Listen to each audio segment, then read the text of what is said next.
Yes, started the recording. Yes. Yeah. Thank you, Thank you Yahya. all for join. Yes, thank you all for joining GenAI session. The meeting start now where we are discussing the building apps and chatbot apps or the language models using LLMs. Yes, Pune, you can go ahead.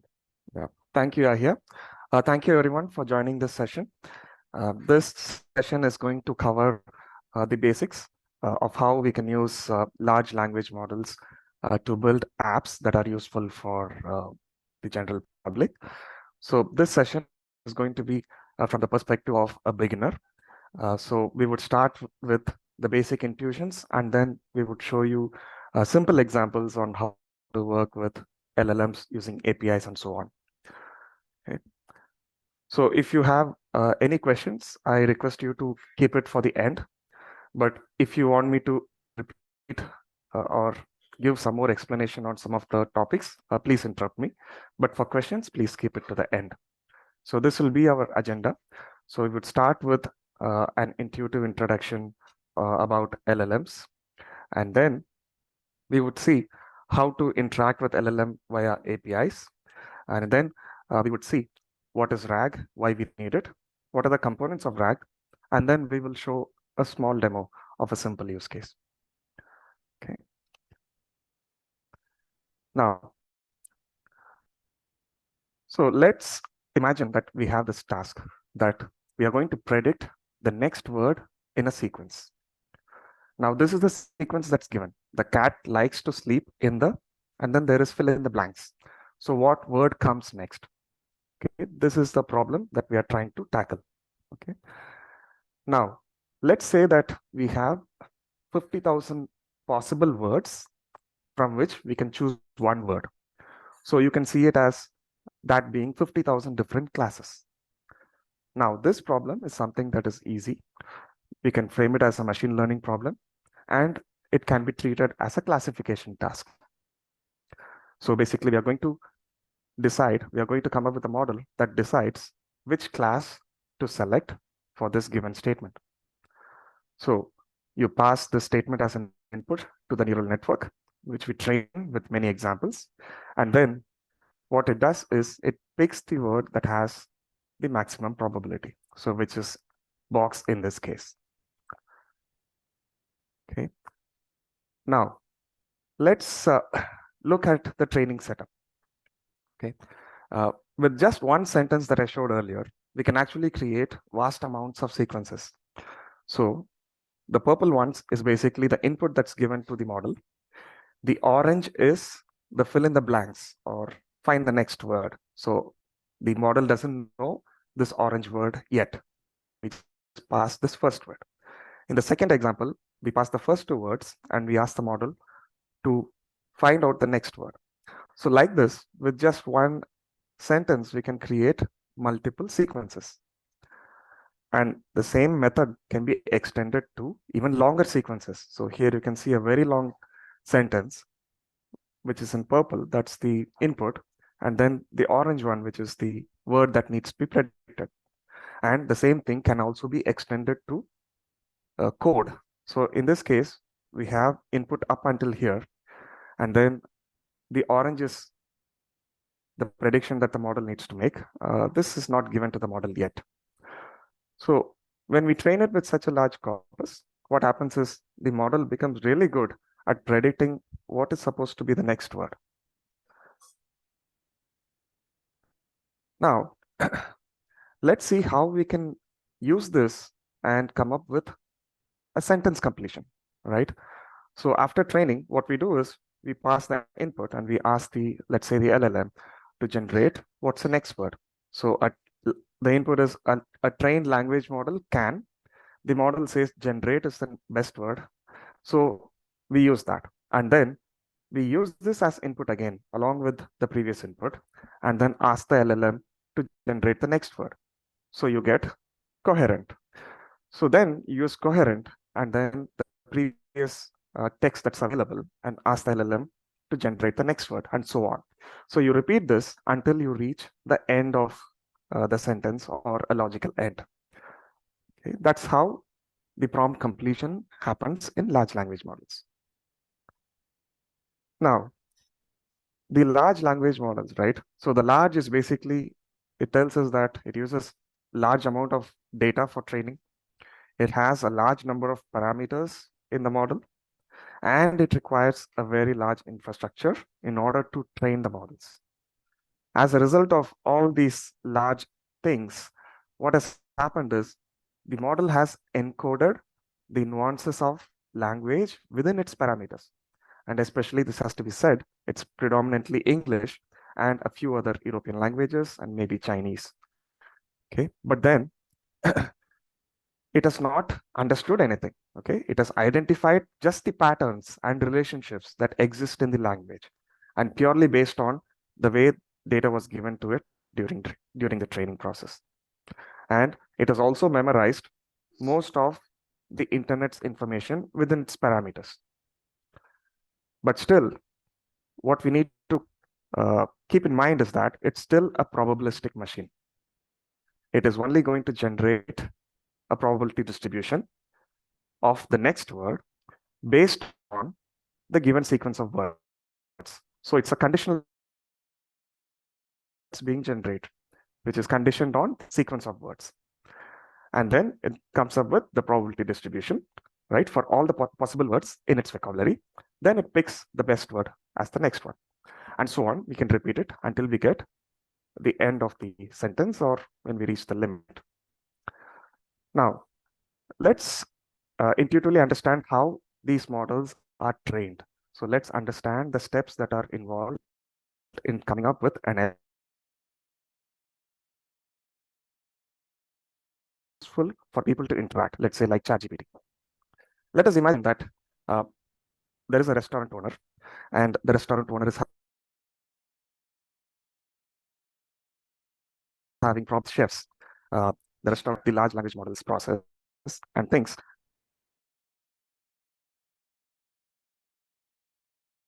that, let's say he can, so he picks a bot, and then what he does is he picks recipes that he can get hold of. So he gets all these, and what he does is he then picks out every page from that recipe book. And what he does is, like we saw before, we withheld some text and we asked the model to predict the next word. Okay. Is everybody having problem? No, yeah, there is no problem now. In the beginning, there was an issue. So yeah, you Okay. can go ahead. All right. So we redact few contents from the text and we train this bot. Okay. So we do the training loop, and it's a massive training set that we use.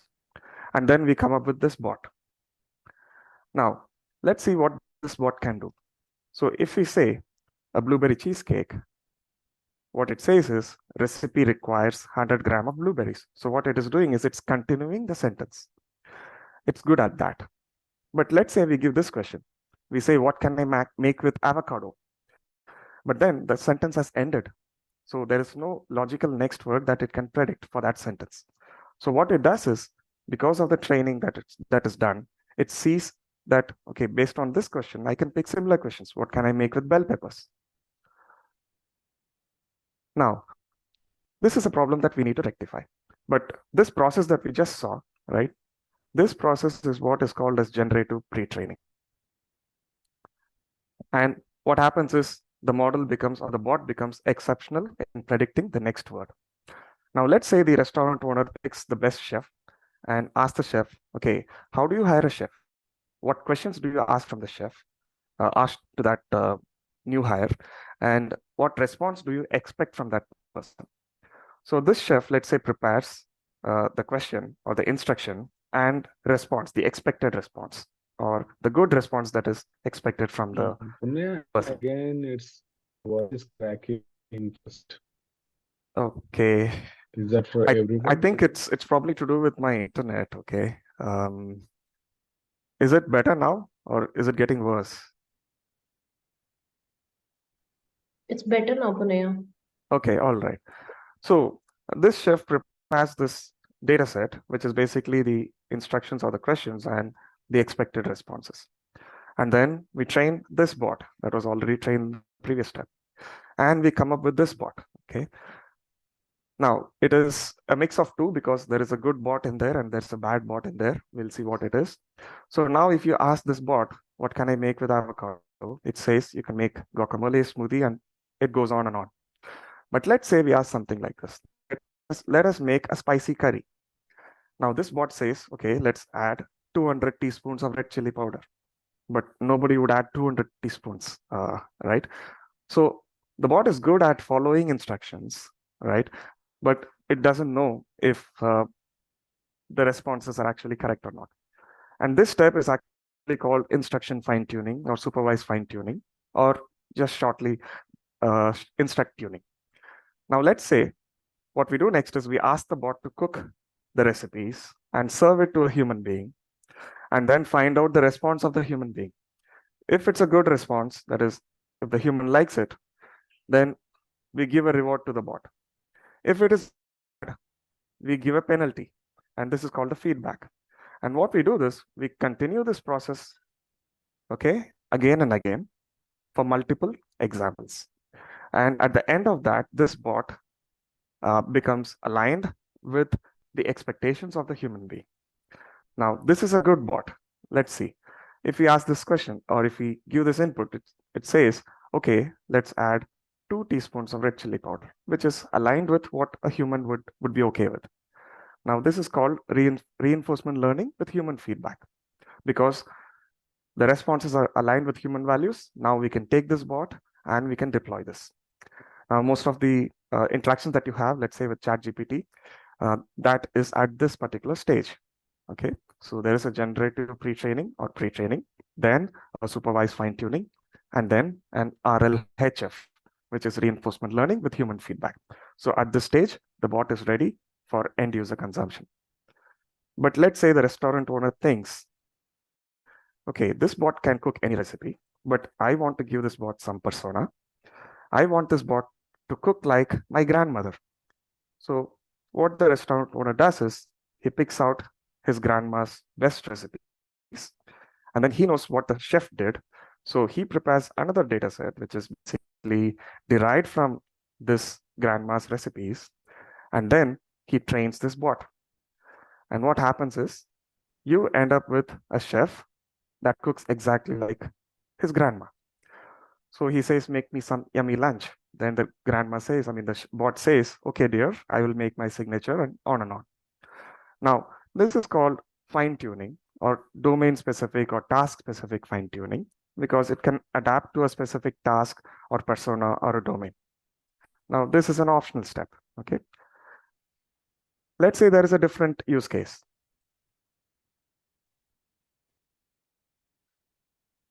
Now, let's say that the owner has a secret recipe or set of secret recipes that he doesn't want to share with every chef in the restaurant. So what he thinks is, okay, let me leverage this bot to use those recipes. So now he takes his vault, he goes there, and then whenever a customer places an order, right, at the restaurant, he goes to the vault, picks the secret recipe, and then creates the instruction along with the secret recipe and passes it to the bot. And now the bot can actually cook secret recipes that only the restaurant owner knows. Now this, let's say you ask this question, what is the secret sauce made of? The bot at this stage, right, would not know it because it doesn't have access to the vault. Whereas this bot knows it, and it can say, I use a special mix of whatever herbs and spices the owner uses, right? So this is basically retrieval augmented generation, because it has access to facts that it previously did not have access to. And it's usually used to ground the LLM, right, to facts. Now, let's come back to the LLM world again, where what we discussed is exactly summarized here in terms of LLMs rather than the current scenario. So you can see here for generative pre-training, what happens is we need to use unstructured data, and it's in the order of gigabytes, terabytes, and it's approaching petabytes. And it's collected from Common Crawl books and everywhere from the internet. Now, this is a self-supervised training that happens because you saw that we basically redact some of the contents in the text and we train the LLM. Now, some examples are given here, GPT-3, PaLM, T5. These are examples of just pre-trained models. These are also known as base LLMs. Now, for instruction fine-tuning, we use specifically curated data sets of instruction and expected response, that is prompt or query and expected response. And this data set is expected to be in the order of 50,000 to 100,000 pairs of expert curated prompt and expected completions. Now, this includes multiple tasks like question answering, logical reasoning, mathematical reasoning, and so on. So that's why the order is 100,000 samples. And this is a completely supervised training. And some of the models are Instruct GPT. So basically GPT-3, let's say it's trained to follow these instructions, then it becomes Instruct GPT. Then PaLM trained on Instruct dataset becomes Flan PaLM, Flan T5. So Bloom becomes Bloomzy, and Llama becomes Alpaca. Actually, Llama 2 becomes Alpaca, I think. Okay. Then comes reinforcement learning. So here, you know that a human is going to validate the responses, right? So the data set is called RLHF dataset. And here we have the prompt and then the LLM generated completion, because earlier you saw that the bot cooked it and served the food. So here we need the LLM generated completion. And then the human is going to rate the LLM generated completions. And based on this data set, we are going to use reinforcement learning techniques to fine tune this particular LLM. So we come up with a human aligned LLM. So ChatGPT is one such model, GPT-4 or Llama Chat. Now, what happens is in some of the scenarios, both these stages are combined and you get a model which is base LLM, and straight away it goes to a human aligned LLM. They don't release anything in between. That's also possible. Now, let's say we want to fine tune the LLM, the human aligned LLM, for a domain specific task, right? Then what we do is we need to again prepare instruct dataset. This is exactly same as what we saw in this step, instruction fine tuning. But the difference is it's going to contain information pertaining to the tasks of interest or the domain that we are interested in. For a single task, we can use just thousands of samples and we can fine tune it. But for multitask, we still need the same order, which is 100,000 samples. This is also going to be supervised training, but then this is different from the previous supervised training here because we are not going to change. We usually do not want to change the models of the human aligned LLM. Rather, we want to add new parameters and then train or adjust those parameters. So that's where PEFT comes into picture. But some companies, they might also go ahead and do a full fine tuning where even the parameters of human aligned LLM will get changed during the training process. Now, some examples are FinGPT, ChatLaw, MedPalm, and so on. And then the final step, the final section here is the RAG, or the retrieval augmented generation. So here you can notice clearly that there is no training involved here. In all these previous steps, there was some form of training, but here there is no training.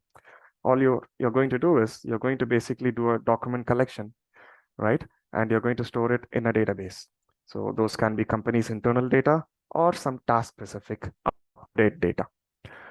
Now what happens is the query comes in, goes to the database, retrieves the context, creates the prompt, sends to the LLM, and then gets the response. So you have chat PDF and few other, many options are out there in the market. Now you know how LLMs are trained. Let's go and see how to interact with LLMs.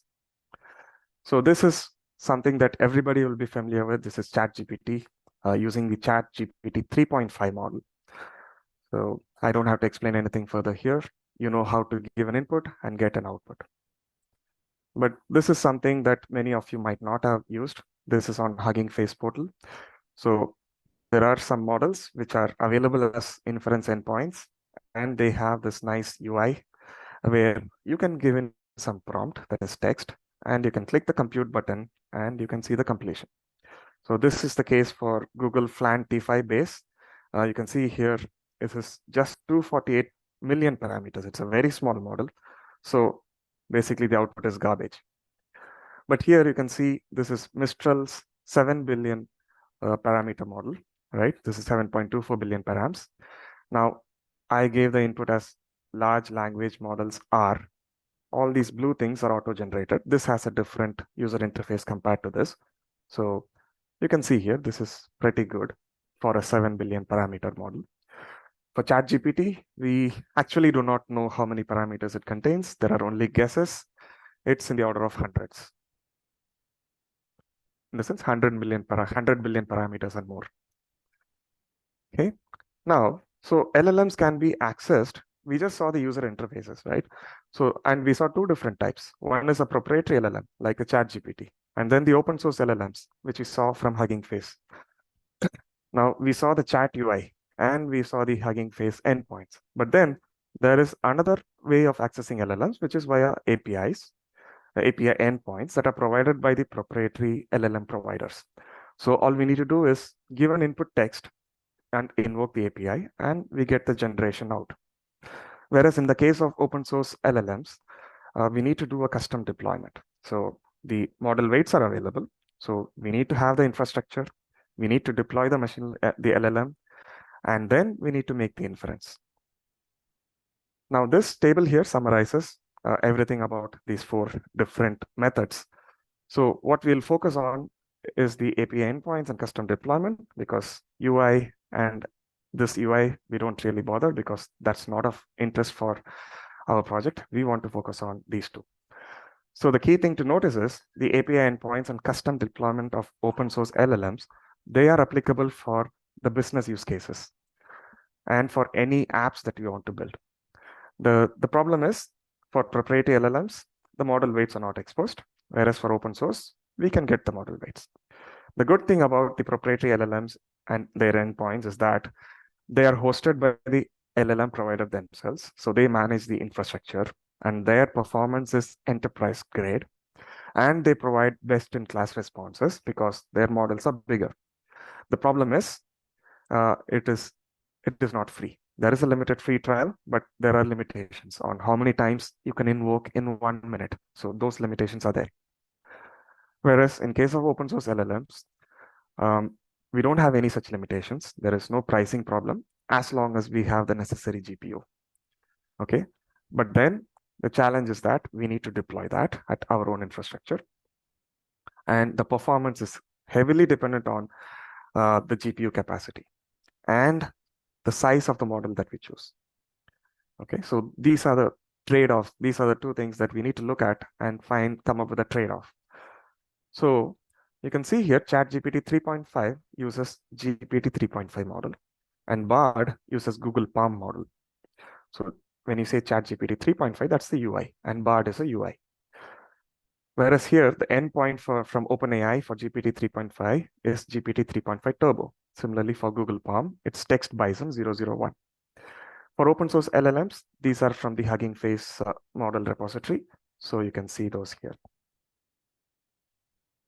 Now, before we understand how to work with LLMs, we need to understand the process of tokenization. One small doubt. Yeah. So all the Hugging Face models are open source are free, right? All the Hugging source. That's my understanding. If they're exposed, they're usually open source. Otherwise, I mean, we need to check the license because some of them may not be explicitly open source, but we need to check the license to be safe. Okay. But usually it is a free source. Yeah. Okay. All right. So we have a lot more to cover. So if you can keep the questions to the end, that will be good. Okay. So now on the left, you can see that there is an image and it has RGB 3 channels, red, green, and blue. And the process of capturing image naturally captures them in the form of numbers. So there is a natural and direct representation for images. And this can be fed into the machine learning models as it is. Whereas in case of text, we need to break it into smaller parts, okay? And then encode those smaller parts to numbers. Only then machine learning models or machines can actually process them. So let's take this sentence here. Let's do tokenization.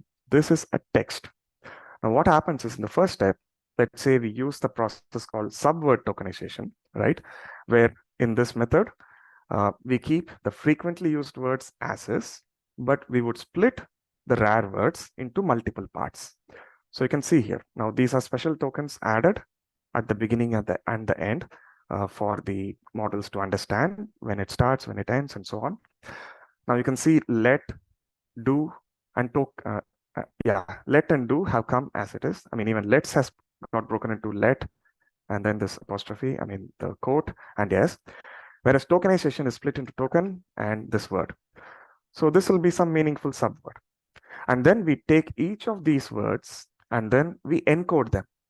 Okay, this is as good as having a list or having a dictionary, right? Running from 1 to n being the number of words in the vocabulary, and assigning and picking a number for each word from there. Okay, that's all there is. Now this number is passed to the machine learning model.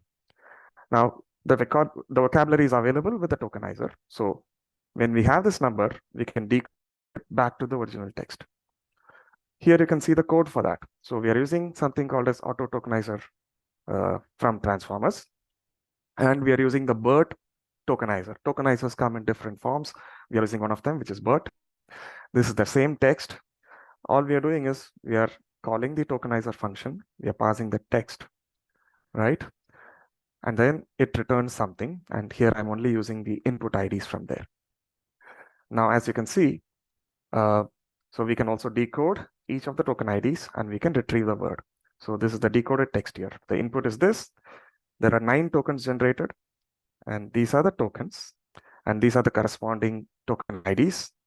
And then this is the decoding of the token IDs back to text. You can play around with this code on Colab, and you can try different text and see how it works. Now, tokens are important. That's why we are talking about them, because they are the common thread between context length, chat history, and the pricing. So every LLM has a finite length that it can process. So that's basically the number of tokens a model can process at once. And if you want to relate it, let's say you want to summarize something, right? Then you can only summarize a text that is as long as the maximum tokens allowed. Okay. Now, in case of OpenAI, there is a challenge there because they consider context length as the sum of input tokens and the output tokens generated by LLM. In case of GPT 3.5, it is 4096 tokens, and Llama 2 is also same. Now, chat history. So models or LLMs themselves do not have any history. They are stateless. So once you give an input, what happens is it generates the output and it's done because it goes away from the memory. So if you want to have chat history, then developers need to track the chat history and you need to include the history along with every single input. That's the way the LLMs work. So the downside is that longer the history, what happens is the next input becomes shorter because you have a context length limit that you're working with. So that's something that you need to keep in mind. And there are options available to manage that. That is, we summarize, let's say, the history and pass it as a short text rather than the entire text as it is. Now, pricing, this is applicable for proprietary models because they charge us based on the number of tokens we consume. And it's tokens, it's not words. Now, there is a rule of thumb, right? So you have seen earlier that words can get split into multiple subwords. So the subwords are actually becoming the tokens. So the rule of thumb is 1 token is usually 4 characters or 3/4 of a word. So 75 words equals 100 tokens. Now, for OpenAI especially, this is the rate limit. For input, there's a rate, and for output, there's a different rate. Okay. Now you know how to tokenize. So let's see how to interact with LLMs. On the left, you see the code, which is for OpenAI, or on the right, you see the code, which is for open source LLMs. So you can see here, I'm just importing OpenAI. I'm using this library just to load the .env file where I'm storing my secret OpenAI key. So load.env basically loads this OpenAI key into the environment. I'm using an instruct model of GPT 3.5, and I'm giving a prompt which says, write a vision statement for an AI for good company in 20 words. And I'm just calling the client, right? OpenAI .completions.create. I'm giving the model, I'm giving the prompt, I'm setting temperature to 0, and I'm telling the maximum output that I expect is 200. And you can see here, it has generated a nice vision statement for this company. Now let's see how an open source model performs, right? Now, as you can see here, the code is much longer because you need to do a lot more work for working with open source LLMs. You need to use the transformers library, right? Use tokenizer and use this auto model for causal LLM. And you need a GPU. Without GPU, you cannot do much. And I'm using a Mistral 7 billion instruct model here. And you can see here, the prompt is very different or slightly different from what I gave to OpenAI. So these are the special tokens or special keywords that you need to pass for this model, not for every model, but for this model I have chosen. Okay, then I'm tokenizing the prompt. That's what I'm doing. So I'm initializing the tokenizer, tokenizing the prompt, sending it to GPU, and then I'm loading the model, right? I'm loading the model, and what I'm doing different here is I'm loading it in 4-bit quantization. Now you can see here I've installed bits and bytes here because this model cannot fit the GPU memory of Colab. So I need to load it as a 4-bit quantized version. So that I'm doing here. And then I'm just calling this LLM.generate. I'm giving the tokenized prompt. Here it was just the text, but here it is the tokenized prompt. I'm saying 200 tokens again. And then once I get the response, right, here I'm doing decoding, right? I need to decode the output because what I will get as output is not text. I will get token IDs as output from the LLM. I'm decoding it and I'm showing it here. So you will see that the model includes the input, right? Whereas here it was just the output. So that's something that you will notice with open source models.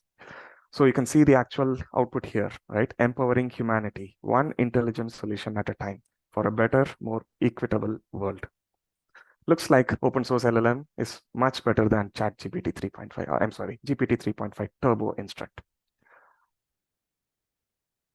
So I will share the notebook so you can run them on Google Colab and you can check with different prompts and different models. Okay, now there is something called as chat completion models. Okay, chat models and completion models. What we saw earlier are completion models. So chat models are slightly different. So the difference is this. So the completion model, we say the square root of 49 is, and then this blue crossed one is basically the output. If we want to use a chat model, we need to give input, that is the prompt, in a different way. So we have to give a set of roles, that is, it will be a dictionary. The role user will be the question.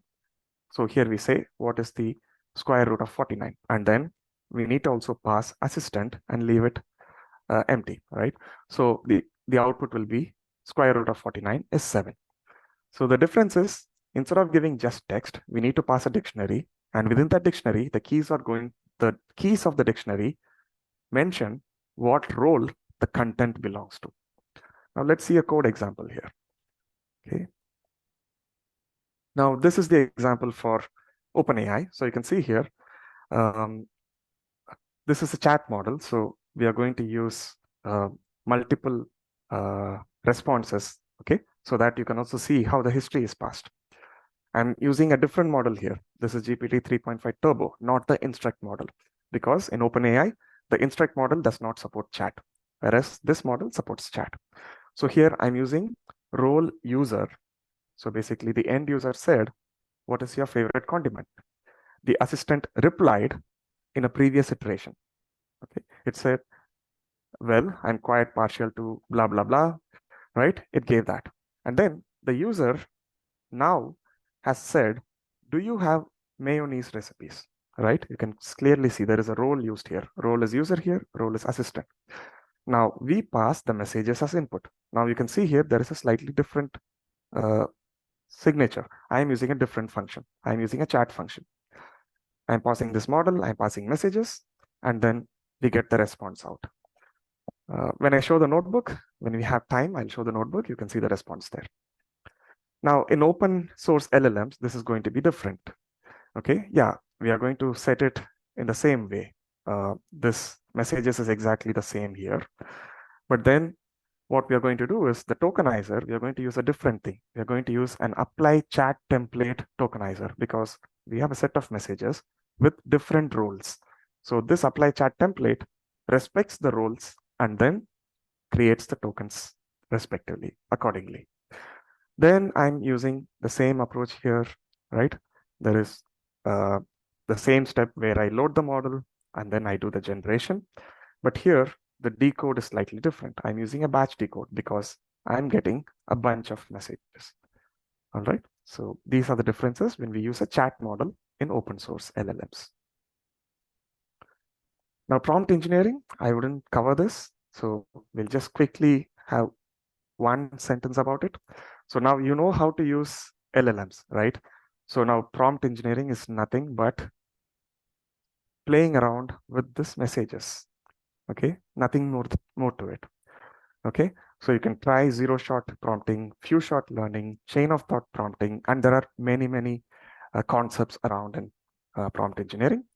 So the essence is you need to think, how will I explain a task to a 5-year-old kid, right? Think from that manner and then approach prompt engineering, and then you can come up with prompts easily.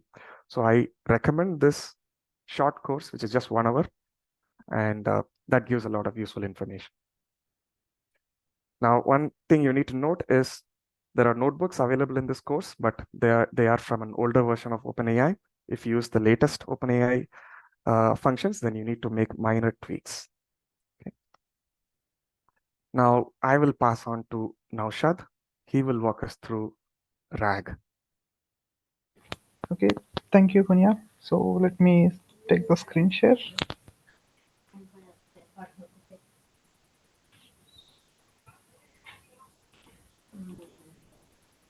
Let me know once you're able to see my screen. I can see it. Yep. So retrieval augmented generation. Punya already gave you a little teaser or sneak peek of what exactly it means. Now let me give you he already gave all the examples, so let me give you a different example. So, the name sounds fancy, but the idea is simple and it's been there for quite a few times. So, consider you worked in a medical and healthcare industry for quite some time, and suddenly you shifted to, let's say, manufacturing industry. Now your manager asks you to, find out something. You have two options. Either you learn everything about manufacturing industry and answer the question whatever your manager asked, or request manager to specify some documents where you can find these answers, where you can derive the answer from those documents. The first option is very hard and time consuming. You have to learn everything, etc., etc. Even if you respond, you will not be 100% sure that you will be right at all times. Whereas in the second option, it is much faster. You just need to refer a couple of documents and you will get your answer, and you know exactly where you found the answer or derived the answer from. So the second option, giving where certain piece of information and derive the answer from it, this is called RAG, to put in simple way. Similar to what we used to have in our high school examinations, where we give certain kind of passage and ask some questions. We need to find answers in that passage. Its idea is pretty similar to this. Now let's go to this table. Though, why can an LLM perform text summarization? Because it might have learned the ability to, summarize it based on this pre-training. Why can LLM perform the question answering? Because the data might be available on already in its pre-training data. Why does sometimes LLM provide some wrong information or even make stuff up? Like, we simply call it as hallucination.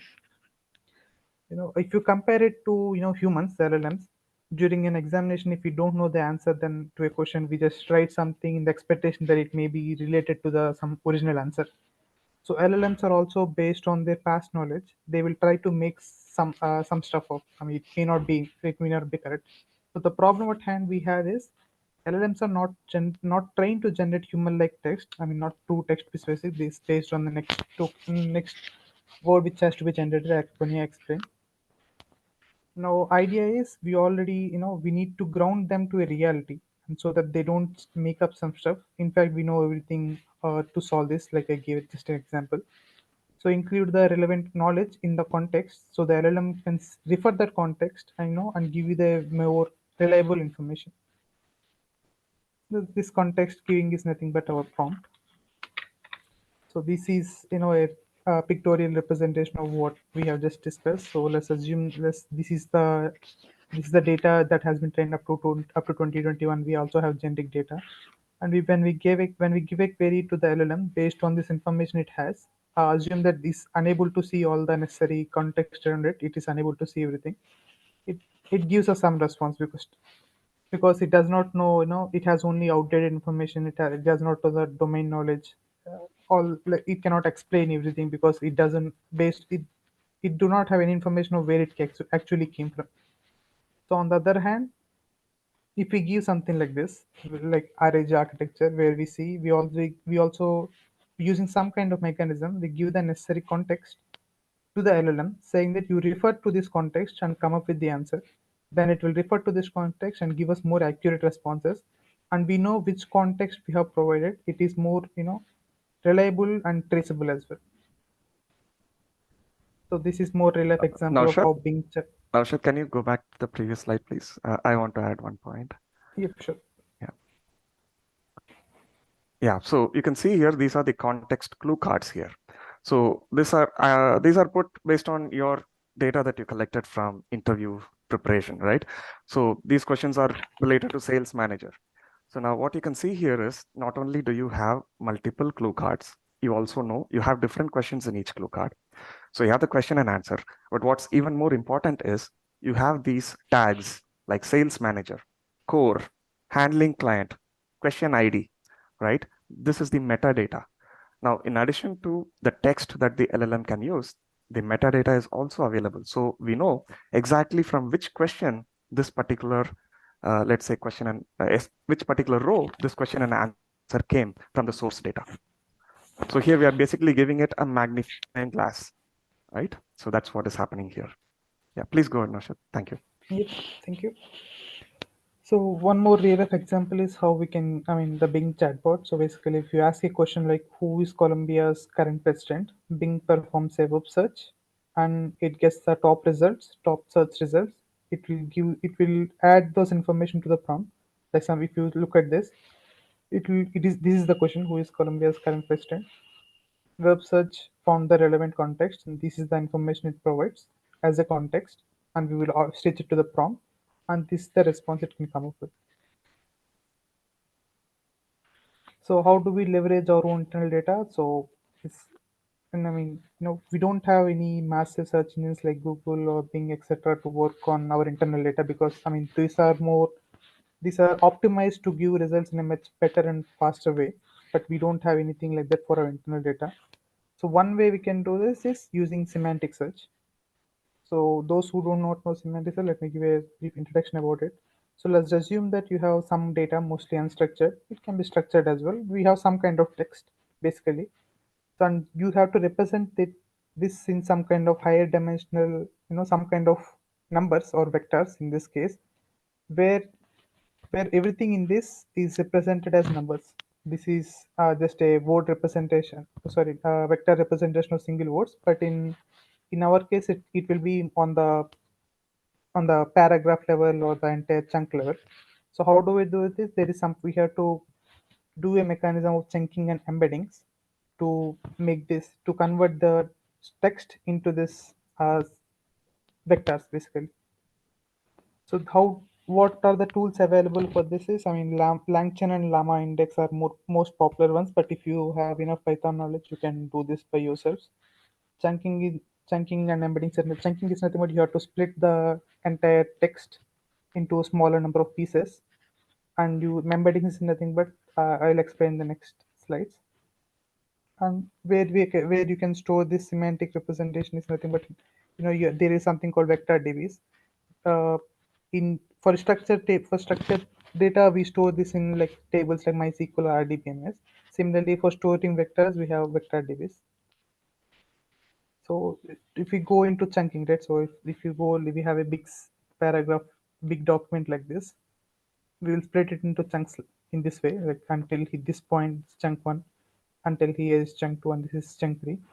So in the interest of time, I will not go deep into the code, but you will get the idea. So here nothing but we are just loading the file. We have defined a file name called chandrayaan3.pdf. We are loading the file, and we are saying chunk size is only 500 characters. Chunk overlap is nothing but this chunk or the last few words, 100 words, can overlap with the second chunk as well. These are the separators. Basically, whenever you see a slash in character, then these are we considered as separators. And this is the splitter, and these are the number of additional information you can get from this. This is the metadata and page contents, etc. Yeah, this here you can use LangChain to do the splitting, or Yes. you can also use Llama index. Embeddings. So as we all know, computers do not understand words, so they can only understand numbers. I mean, one or zeros to be specific. Embeddings are nothing but number representation of a text. If we try to condense information from lower dimensions, then we will start losing information. For example, if you plot a sphere, which is a 3D image, to a 2D plane, then it becomes a circle. That means we are losing some information. Conversely, if we try to uh, you know something which is in a lower dimension to higher dimensions, like there will be so much noise. Those who have already worked with images can know that dealing with higher quality images can we smoothen the images to reduce a lot of noise. Here also we have like vectors are high dimensionals, so we have to strike a balance between how many dimensions do we want to represent our data. Birth in this case is giving 768 dimensions. So the idea is text with similar meaning or similar representation are very near to each other in the vector search space. So this enables us to give the semantic or similarity search. So if let's take it, let's see the flow. If you have a text, you tokenize it. I mean, tokenization already Pony has explained. So these will be the tokens will be sent to the embedding model. Embedding model will give you the output as an embedding vector. So let's take one example. Let's see let as a single word. If you tokenize it to using birth, which is 768 dimension, then you will have a single list or an array with 768 numbers in it, float numbers in it. If it is sentence embedding, instead of a particular word, you'll convert into embedding vector. You will have a vector of 768 dimension of the entire word. Similarly, for chunks, it's basically you have a chunk of this multiple lines. This everything is condensed and represented as a single vector. Yeah, what's important to notice is, can you go to the previous one? Yeah. Yeah. So you see the difference. There is one word that is represented by 768 dimensions, just a single word. Whereas in the second one sentence becomes this, you can see you have much longer sentence. There is multiple sentences in a chunk. Still, it is also represented by a single vector with 768 dimensions.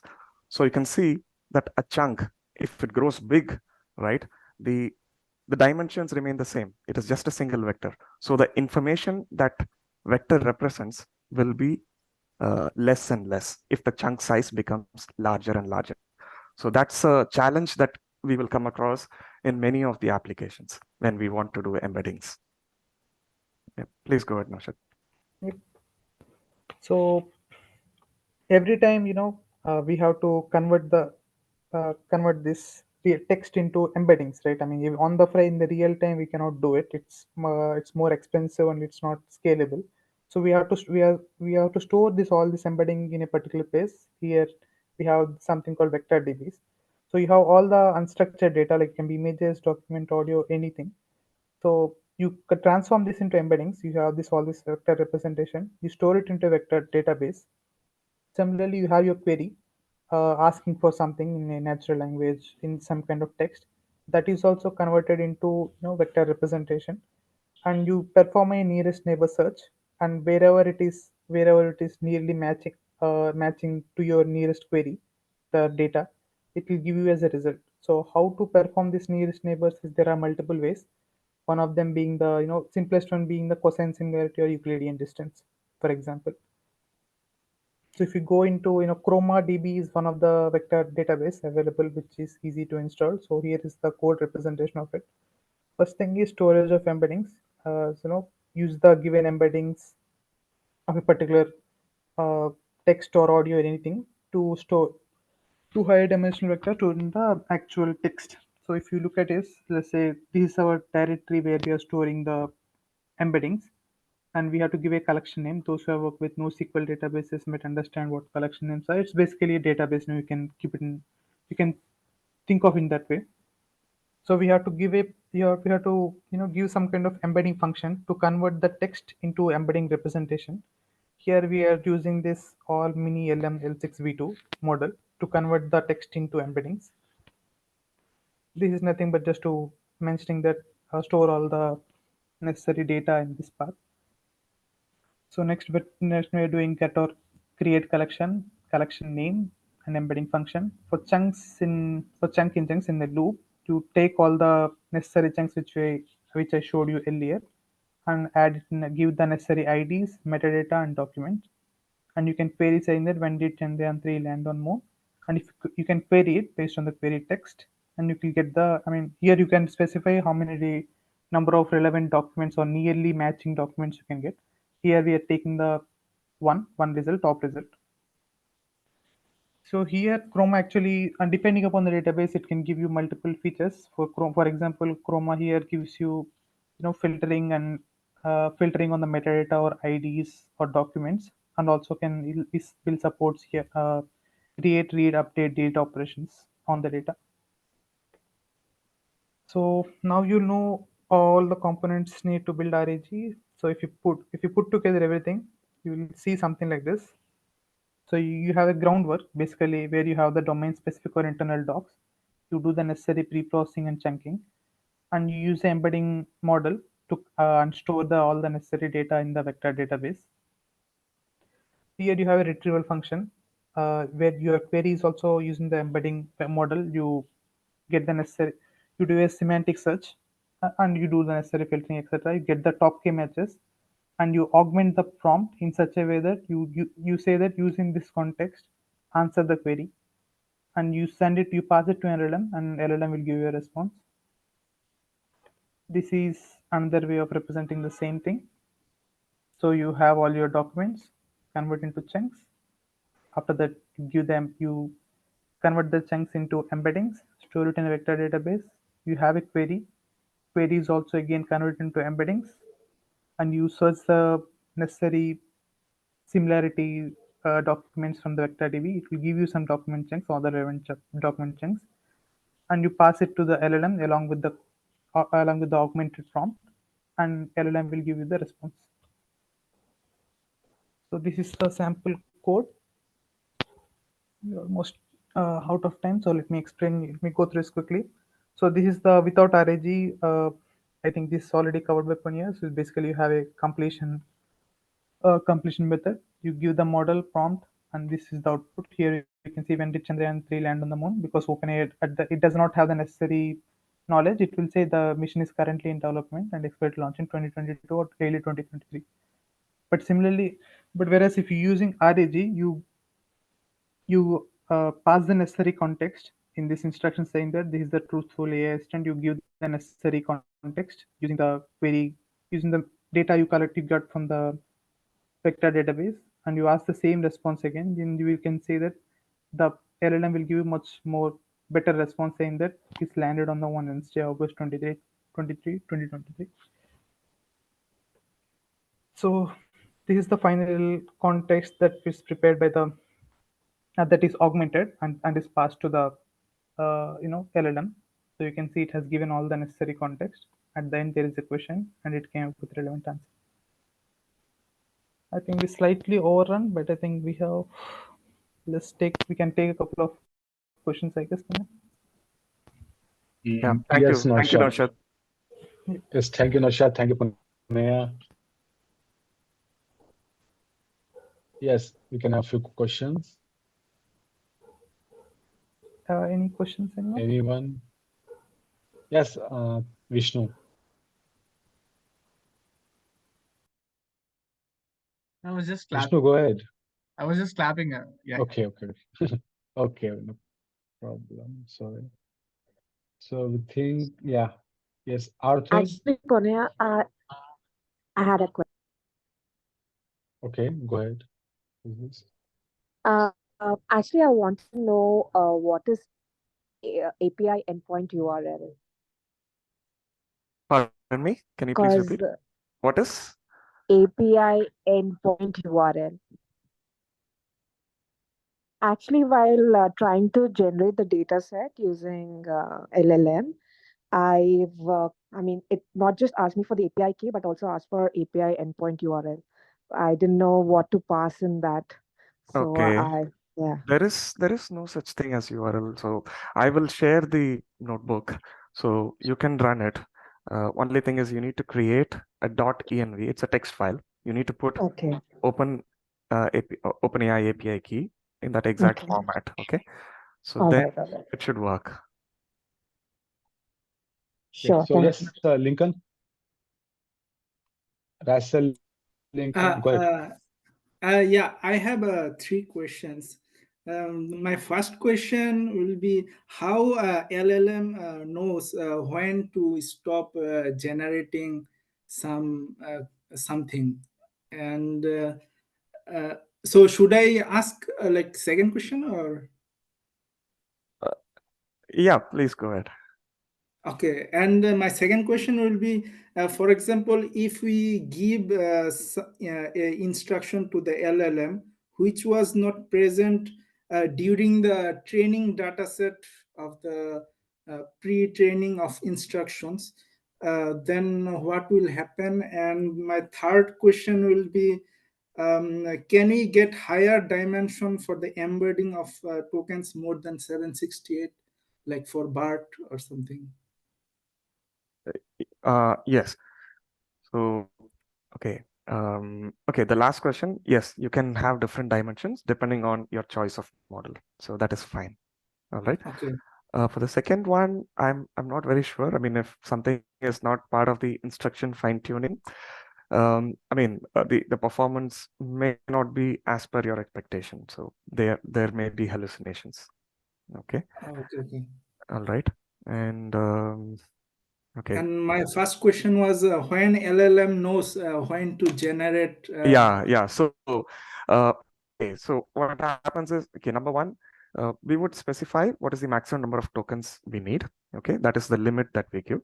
Mhm. But then the LLMs also naturally understand, or I shouldn't say understand, the generation automatically comes to a logical conclusion because there is nothing further to add, right, to the given prompt.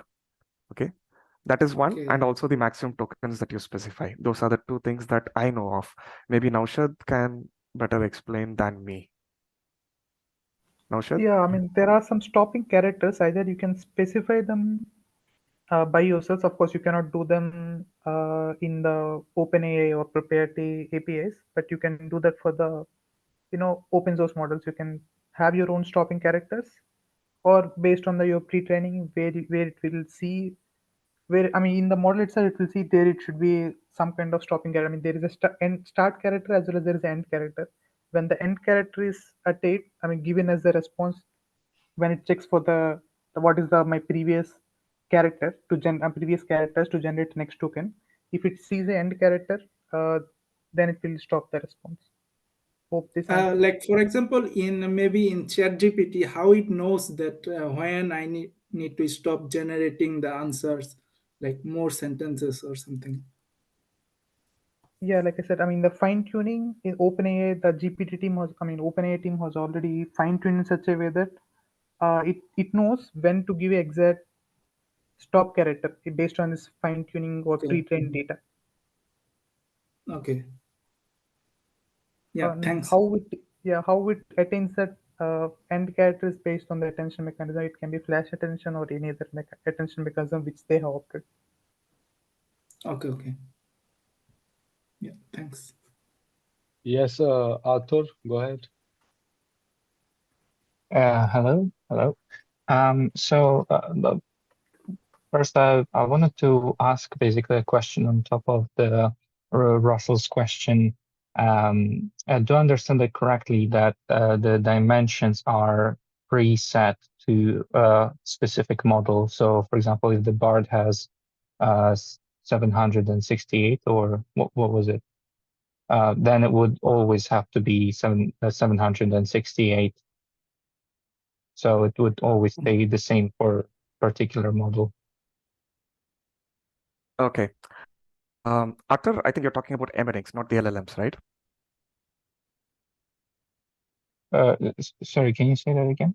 You're talking about the embedding model and not the LLM, right? Yeah, well, it's regarding the question that Russell asked about if the Okay, about dimensions can be the varied. about BERT. Yeah, Yeah. yeah, So the output will always be 768. So this is about the embedding model. If you give, let's say, one word, and the output will always be 768 dimension vector. Okay, yeah. for a second. So if you use a Um, different model, it might have a different dimension, but for yeah, every input, it will always give you that same dimension as output.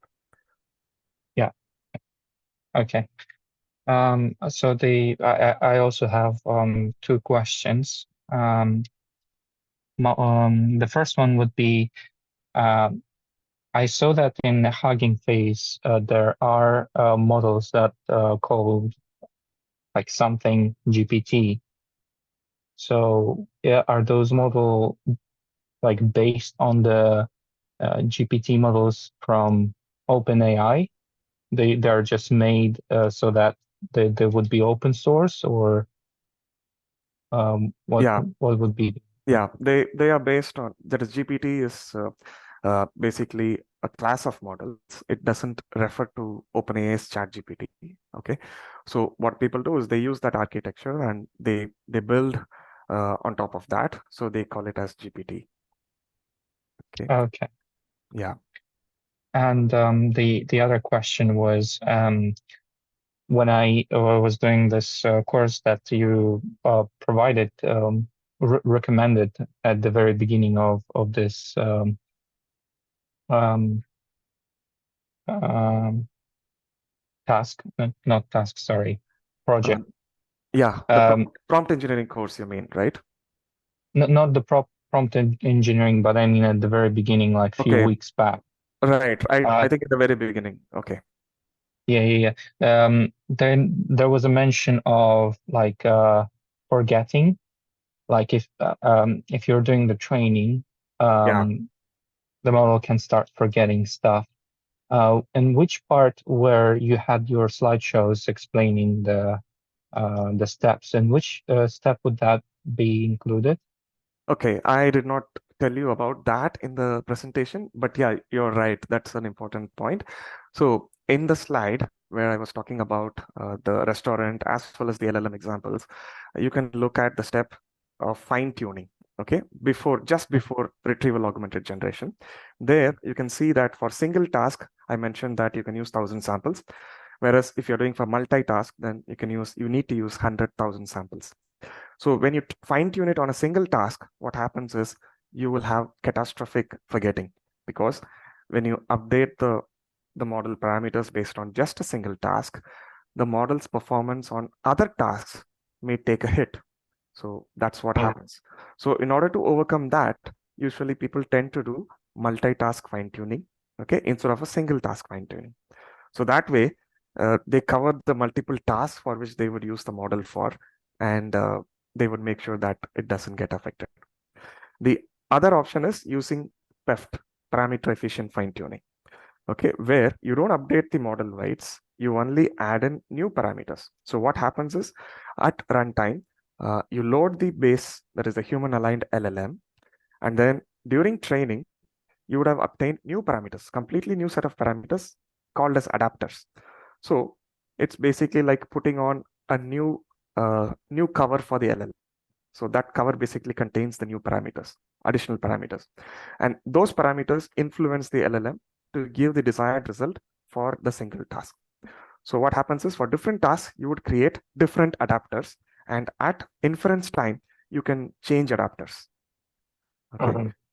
So those are the two different ways in which those can be tackled. So if you're doing a full fine tuning, you do a multitask fine tuning. If you want to do a single task fine tuning, you use PEFT and get the PEFT adapter, right, which is a very lightweight parameter set. And you would use that adapter set on top of the LLM only for that task, not for any other task. So these Okay. are the two ways to overcome that catastrophic forgetting. Okay. Thank you. Yeah, we can take few questions and then close the meeting. George, go ahead. I have small model parameters. What do we call as parameters for the model? Is that a data which we are? Can you please repeat again? I couldn't hear your question properly. What do we call as parameters in the model? Is that the data which we are giving for the training to the model, or how we define parameters in the model? Okay, you're talking about the parameters of the model, right? Yes, yes. Okay, the parameters of the model are nothing but the weights for the neural network. So if you remember, in the neural network, you would have inputs, and then it would do right, a dot product. It would add the bias, and then it would apply the activation, and it would give the output. This is a single neuron. So there will be weights and biases for every neuron. So those are the parameters. Those are updated, that is initially randomly assigned, right? And then during training, those weights will get updated, let's say by gradient descent method, right? So during training, they would get updated, and finally, once training has converged, you would have the final set of parameters.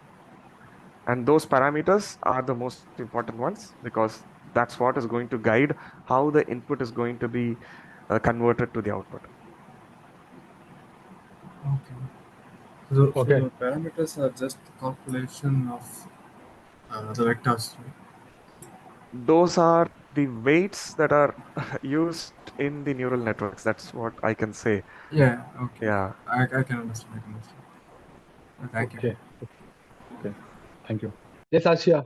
Oh, sorry. Asya, you can go ahead. Okay. I just have a general question to summarize. First of all, thank you so much for sharing and giving us support to understanding all of this.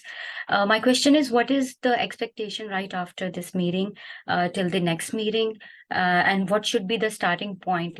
As Punya has shared that practice so and so code. So what is the best thing? How we start and then go on the next steps and then share on the task for team. So what is the expectation after this call? Yeah, the expectation is that, okay, those who are not familiar with LLMs, I'm sure this would have given you a good introduction. And I will also share the presentation as well as the notebook. You could practice on them, right? Get familiar with them. And then you can contribute towards task 4. So those of you who are completely new to this, you can keep practicing and you could attend the task force meetings, join in the discussions and ask questions. So people will be discussing about approaches. So you can ask questions as to Yes. like, why are you doing this? Why are you not doing that? Right. So you can ask them to explain a little bit more so that you can also get that intuition. Right. So Yes, people, Basant. Yeah, we have few questions, right? Is that done? Yeah, Basant. Yeah, I have two questions. Okay. They may be very elementary, but I am curious to know what are the Okay. factors? What are the factors when we look into when we select a vector DB? Means what factors? Because there are so many vector DBs are there. How do we select or choose a right vector DB based upon the factors? And similarly, when we are creating an embedding for any this RAG application, there are several again. There are not one approach like you can choose a ChatGPT or a Palm, or there are several in the Hugging Face which are open source. How do we again? What are the factors we look into when selecting a embeddings? Yeah. okay. So I think the easiest one to answer is how to choose an LLM, because I can give you a few points on that. So the first one is the business case that you're looking at, right? So, or the use case that you're looking at. So if it is again, choosing the LLMs, right? You're specifically asking about RAG. So you need to see what kind of task you're working on. And depending on the use case, you need to see what kind of capability you need and which parameter, that is what kind of size you're looking at, because the performance of models differ based on the parameters size. So a llama 7 billion may not perform as good as a llama 70 billion, right? So that is one factor you need to look at. So what is the optimal range of parameters that you can use, right, to get a good output from that? So that is something you need to experiment and find out. There is no simple way to understand. You need to try out different models and see which ones actually perform zero shot and how good they compare. So that is one way. So that is one factor. The other factor is most important thing is your cost and what kind of infrastructure you can afford and things like that. So that will basically tell you which models you can definitely focus on, because you can eliminate a lot of things which are really expensive, right? So that way you can narrow down based on cost. That is the other thing. Okay. And the third thing is, like, how do you want to use it? That is in terms of whether you want to use it within your company because you don't want to give out the internal data to external vendors, right? Confidentiality, that's an important thing. So if, let's say, you are having a very confidential information, and in that case, you usually go for hosted LLMs within your premises, right? So those factors also affect what LLMs you want to choose. With regard to vector DB, I don't have much experience to tell you like what are the factors you need to consider because I've been only playing around with some of the free options that are available. So maybe Naushad, if you have anything on those, maybe you can Yeah, so the add on to that. easiest way is, I mean, first before actually choosing a vector DB, you must choose the embeddings.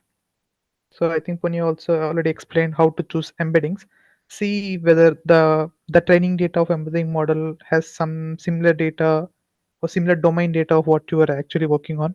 Let's say if you're working on banking type of data or some financial, see financial data is already included in the training data set, then you can see uh, some kind of relevance between the financial institution terms related to in that embeddings.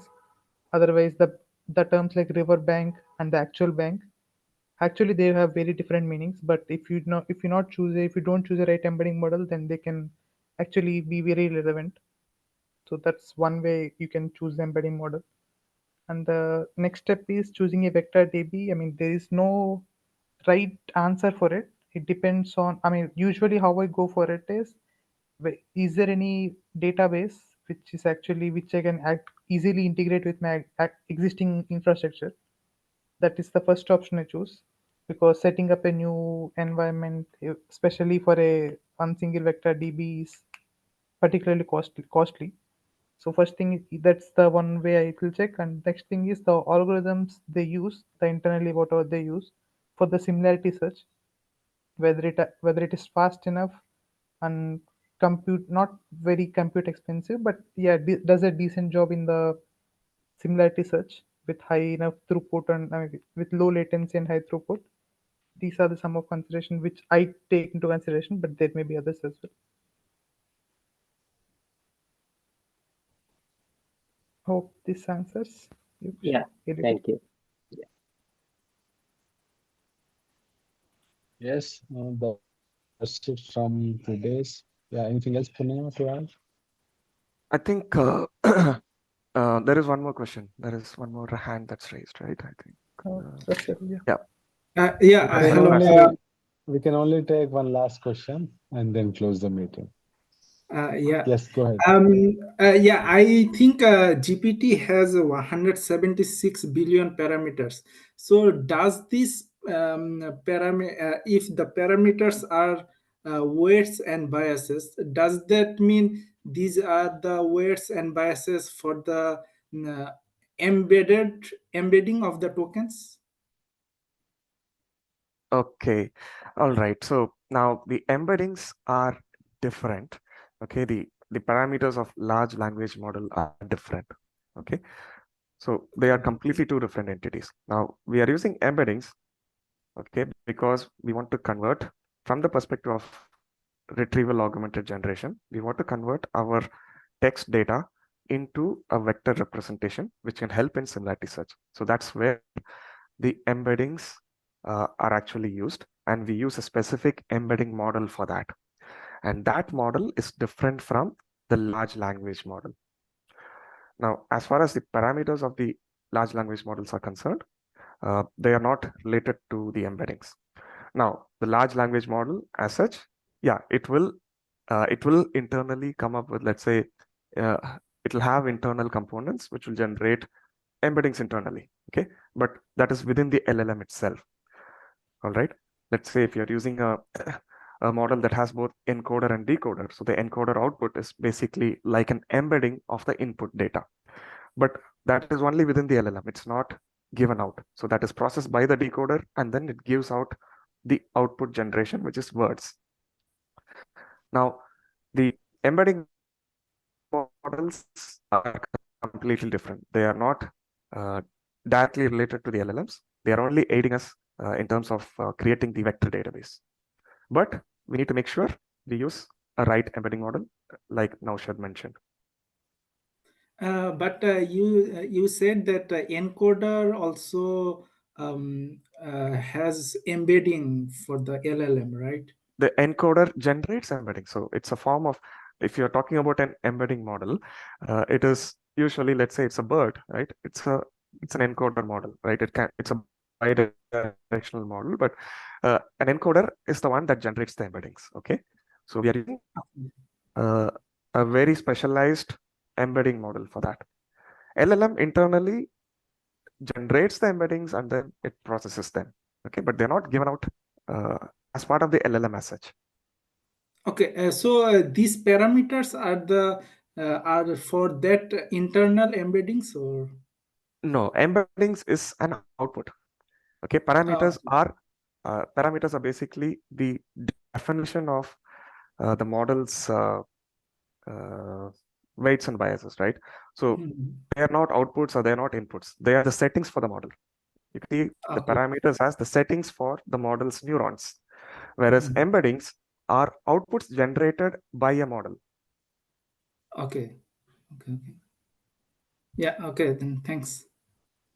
Yes, thank you all for joining today's GenAI session. Hopefully, Puneya Noshad covers the 101 and 102 session on the GenAI LLMs and LLM APIs. And thank you all for joining. Have a great day. Bye. Thank you.